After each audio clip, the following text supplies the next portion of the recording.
Pour le Venezuela. Allons-y.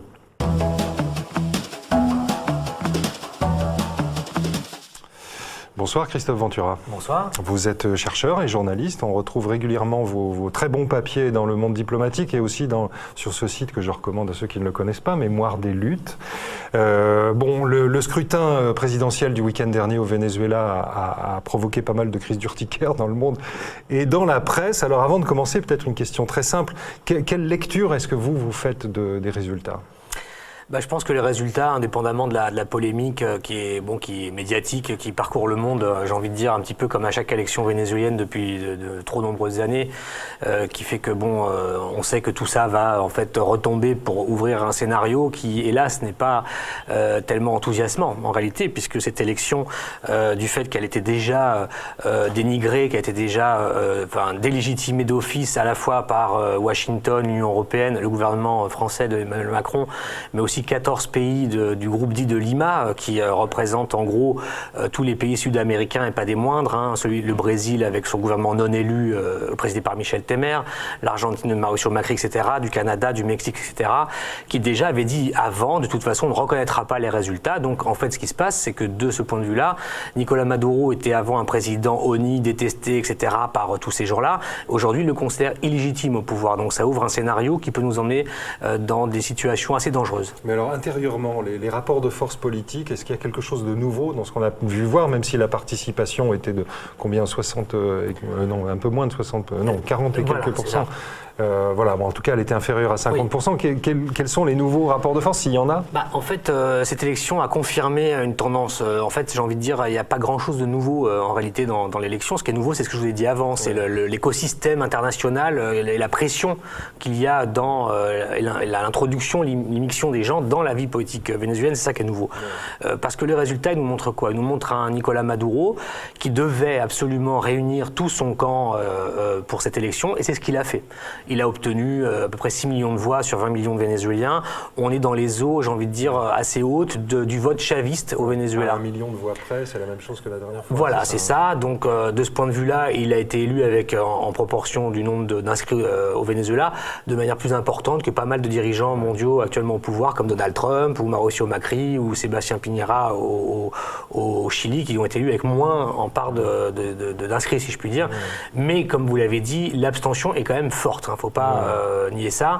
Elle est même très forte, puisqu'il y a 46% de votants. Ça veut dire que la consigne qui avait été donnée par l'opposition alignée en fait, sur les pays dont on a parlé, enfin c'est le contraire, c'est plutôt les pays qui s'alignent sur la position de l'opposition, en fait, qui était une demande de boycott de cette élection, a été massivement suivi dans le bloc, j'ai envie de dire, socio-politique et socio-électoral qui s'oppose au chavisme, et ressort de ça une victoire électorale nette du président Maduro, une opposition qui a quand même réussi à faire que l'abstention soit forte, mais en même temps qui sort de là, une nouvelle fois divisée, fragmentée et sans leadership. Et ce qui veut dire qu'en réalité, cette élection qui a été anticipée supposément pour trancher et pour arbitrer la crise, finalement, n'a rien réglé, quoi. On peut dire ça. Je crois qu'on peut dire ça. Il faut bien comprendre ce qui est en train de se passer. C'est que l'élection, elle a réélu Nicolás Maduro. Il a ce capital-là. Mais le problème, c'est que ça ne règle pas la crise politique, parce qu'aujourd'hui, de toute façon, la stratégie qui est prônée par les durs de l'opposition vénézuélienne et reliée par Washington, l'Union européenne et les pays du groupe de Lima, c'est en fait une logique qu'on connaît bien. C'est celle du changement de régime en lieu et place d'une victoire ou d'une bataille strictement dans les urnes vénézuéliennes. Mais ce qui signifie, je te donne la parole Serge dans une seconde, ce qui signifie que la masse des électeurs qui se sont encore une fois portés sur Nicolás Maduro, ces pays du groupe de Lima, l'Union européenne, et tout ça, ils en font fi. Enfin, je veux dire, quel est le destin promis de cet électorat en cas de changement de régime ? En fait, si on va vers une logique absolument, et si on va vers une logique d'affrontement et de polarisation et de radicalisation de la crise avec ce qui est en train de se passer, mais on va en parler, j'imagine, toutes les sanctions économiques renforcées, etc., etc. En fait, au bout de ça, il peut se passer un scénario, j'ai envie de dire, de guerre civile au Venezuela. C'est ça le risque aujourd'hui. J'ai eu une formule un petit peu provocatrice pour me faire comprendre, Mais le scénario qu'on peut avoir, c'est une forme de syrisation, si j'ose dire, du Venezuela en Amérique latine. Et évidemment, c'est quelque chose qui n'est pas du tout acceptable et qu'il faut éviter à tout prix. Effectivement. Serge avait une question pour vous. On a l'impression qu'il y a une double impasse politique, c'est-à-dire du côté de Maduro, on se dit pourquoi tout à coup trouverait-il les solutions qu'il n'a pas trouvées les années précédentes, hein? Il a annoncé une nouvelle politique, mais quelle va-t-elle être? On ne sait pas pour l'instant. Et du côté de l'opposition, il y a eu une tentation insurrectionnelle, voire putschiste, l'année dernière, et on a bien vu que l'opposition s'est fracturée sur cette stratégie. Il y a toute une série de secteurs qui refusent la logique, on va dire, golpiste. Et on a l'impression d'une situation où il y a une dérive, une désagrégation de l'État et du pays qui va jour après jour sans que rien ne se passe et sans qu'une solution politique globale, ne serait-ce qu'en dialogue, apparaisse. On en est bien là. C'est bien la situation aujourd'hui qu'il y a au Venezuela. Et c'est le problème. En fait, on a effectivement une opposition qui est très associée dans l'opinion publique, indépendamment de ce qu'elle pense de Nicolás Maduro d'ailleurs. Mais il faut bien comprendre ce que les gens ici ne savent pas en général. C'est que l'opposition est directement associée aux violences de 2017 et donc elle est impopulaire aussi, hein, très très fortement. Donc en fait, ça bénéficie à Nicolás Maduro d'une certaine manière et à la cohésion du vote chaviste parce que l'électorat chaviste, grosso modo les classes populaires et les classes modestes vénézuéliennes, en particulier dans les villes, savent très bien une chose, c'est qu'ils peuvent critiquer le président Maduro, la direction prise par le mouvement, tout ce qu'on veut, et ils le font d'ailleurs, mais en revanche, il y a autre chose, c'est qu'ils ne veulent surtout pas revoir l'oligarchie et la droite dure revenir au pouvoir parce qu'ils savent ce que ça veut dire pour eux. C'est-à-dire un pays qui va être vendu par petites coupes au FMI, qui va être dollarisé, ce que d'ailleurs proposait Henri Falcón, l'opposant à Maduro, c'était ça, numéro 2, et qui proposait une dollarisation de l'économie vénézuélienne, etc. Donc en fait, on est dans cette situation-là aujourd'hui et on ne voit pas très clairement ce qui peut se passer. Alors factuellement, Maduro propose, il l'a dit aujourd'hui d'ailleurs, il a proposé de mettre en place un gouvernement de réconciliation. Il ouvre une discussion pour avoir un gouvernement d'union nationale, dit-il, mais il rajoute pour faire la révolution, dite bolivarienne. Donc ça exclut une partie de la droite qui, de toute façon, ne peut pas supporter ce mot. Donc il propose ça. Il a demandé des mesures aussi pour revoir les cas des dirigeants de l'opposition qui sont aujourd'hui écartés de la vie politique dans le cadre de leur condamnation judiciaire pour les violences de 2017. Donc il est quand même sur une idée d'ouvrir un peu le jeu parce qu'il est quand même pas fou, il se rend bien compte de la difficulté de la situation. Et puis surtout, aucune politique économique, aucun redressement économique au Venezuela n'est possible si on est dans un cadre de sanctions économiques renforcées qui conduisent à l'étranglement du pays. C'est impossible. Parlons de ces sanctions, parce que il y a certes la crise pétrolière, enfin l'effondrement du prix du pétrole. On peut discuter pendant 107 ans de la gestion de cette crise et puis de l'économie et de la redistribution par les gouvernements chavistes successifs, mais l'image qui est présentée du Venezuela, c'est une espèce de pays effondré, quasi somalisé, dont la population fuit par centaines vers le Brésil. Or, au milieu de tout ça, il y a une politique internationale qui prend le Venezuela au centre de sa croix de tir. Alors d'abord, pourquoi tant d'acharnement, j'ai envie de demander, et puis quelles sont les conséquences concrètes qui pourraient en quelques jours être levées, ces sanctions, et qui permettraient peut-être à l'économie de redémarrer? Bon, la situation du Venezuela, elle est mauvaise. Hein. Sur le plan économique, il n'y a pas de doute. Sur le plan économique et social, c'est quand même une situation de précarité absolue, ça c'est très clair. Même si il y a pas mal de choses qui ont été cautérisées, j'ai envie de dire, puisqu'aujourd'hui, le système d'approvisionnement, en particulier pour les classes populaires, etc., qui sont effectivement massivement l'électorat du chavisme, c'est quand même une situation qui est meilleure pour eux qu'il y a 6, 8 mois, 1 an en arrière. Donc ça va un peu mieux.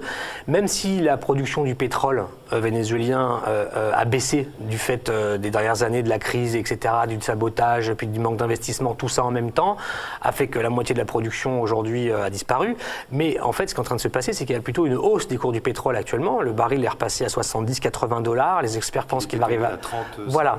Donc ça, c'est aussi quelque chose qui conjoncturellement va peut-être aider le Venezuela à retrouver des ressources pour maintenir ses politiques sociales. Mais la grande question, j'en reviens aux sanctions. Parce que quand vous avez des sanctions qui sont celles inscrites aujourd'hui dans le décret exécutif qu'a pris hier Donald Trump, et qui dit quoi? Il dit je termine d'étrangler le Venezuela parce que je lui interdis toute forme d'accès, disons, à la tuyauterie financière et commerciale internationale. J'interdis à toute entreprise ou toute personne américaine de faire une transaction avec l'État vénézuélien ou toute entité dans laquelle l'État vénézuélien ait 50% des parts. Ça veut dire la société pétrolière PDVSA, qui ramène 95% des devises qui rentrent dans le pays. Donc vous voyez bien que l'affaire, elle est dite là, de ce point de vue-là.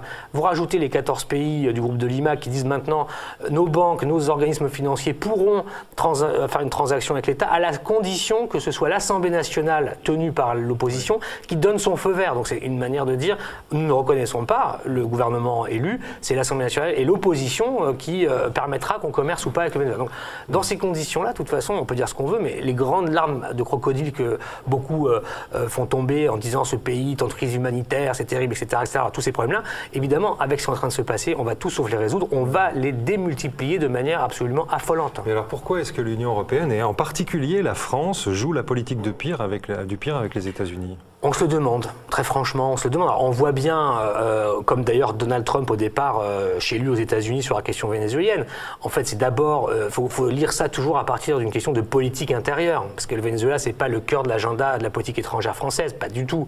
Mais par contre c'est un élément qu'on utilise en politique intérieure.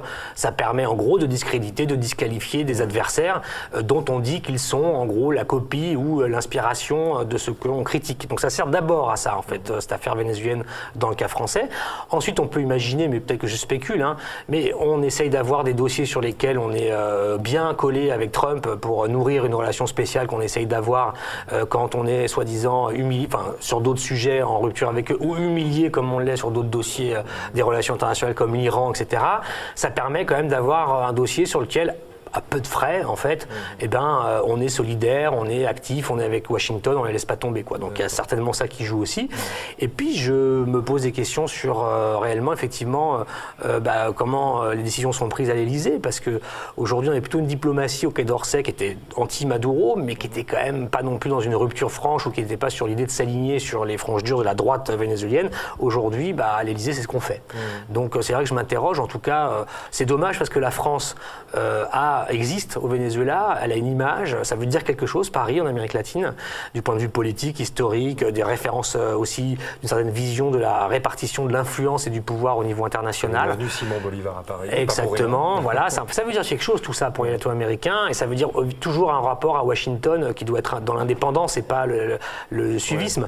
Donc de ce point de vue-là, on gagne rien, mais on perd par contre. Mais alors, dernière question. Quelle médiation possible? Est-ce qu'il y a un médiateur possible? Est-ce que par exemple Zapatero a le poids politique et le respect qui permettrait qu'il soit un homme clé, ou est-ce que c'est le Vatican comme on l'a vu ailleurs? Alors Zapatero, je veux dire, c'est tout sauf un gauchiste populiste. Hein, voilà, on ancien sait bien. Premier ministre socialiste espagnol. Absolument. Bon, donc c'est quelqu'un qui fait partie en gros disons de l'établissement européen. C'est pas du tout un furieux ou un jacobin ou je ne sais quoi. Ouais. Bon, évidemment, c'est quelqu'un qui est sur une position de médiation, qui a essayé de faire des choses, on n'a pas le temps d'en parler, mais il a été piégé dans tout ça et en fait il est présent au Venezuela, il a beaucoup déjà. Et il se prend quand même une campagne très forte de la droite espagnole, parce que ça aussi, il faut comprendre qu'au Venezuela, le là se fait souvent en Espagne sur le plan politique, et c'est la droite espagnole qui donne le là en Europe sur les positions souvent sur le Venezuela, et donc il se prend une campagne terrible, Zapatero, pour avoir tenté de faire cette médiation. Aujourd'hui, il est attaqué de toutes parts, mais enfin il faut quand même le soutenir parce qu'il fait des choses. Il y avait aussi d'ailleurs là pendant l'élection, parmi les observateurs, il y avait Jean-Pierre Bel qui était l'ancien conseiller de Hollande sur l'Amérique latine et qui était l'ancien président du Sénat, et ils essayent quand même il y a eux par exemple qui essaient de faire des choses, il faut le reconnaître. Il y a d'autres gens qui peuvent, pour répondre à votre question, faire du dialogue. Oui, il y en a encore. Hein. Il y a certainement le Vatican, parce que là-bas ça joue, quoi qu'on en pense aussi, mais ça joue. Et puis il faut espérer que ce dialogue il voit le jour, parce que sinon on va à l'implosion. C'est ça le problème. Et la crise vénézuélienne peut devenir inflammable dans la région. Et c'est ça aujourd'hui le défi. C'est même plus les discussions sur est-ce qu'on aime bien ou pas le président Maduro, etc. Ça c'est, j'ai envie de dire, dépassé par les événements. Aujourd'hui la question c'est est-ce qu'on veut une implosion et une déflagration de cette crise dans une région déjà fortement sous turbulence.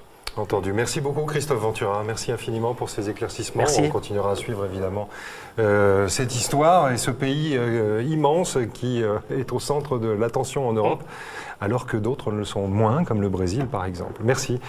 On continue à regarder le monde tourner avec le Japon cette fois, avec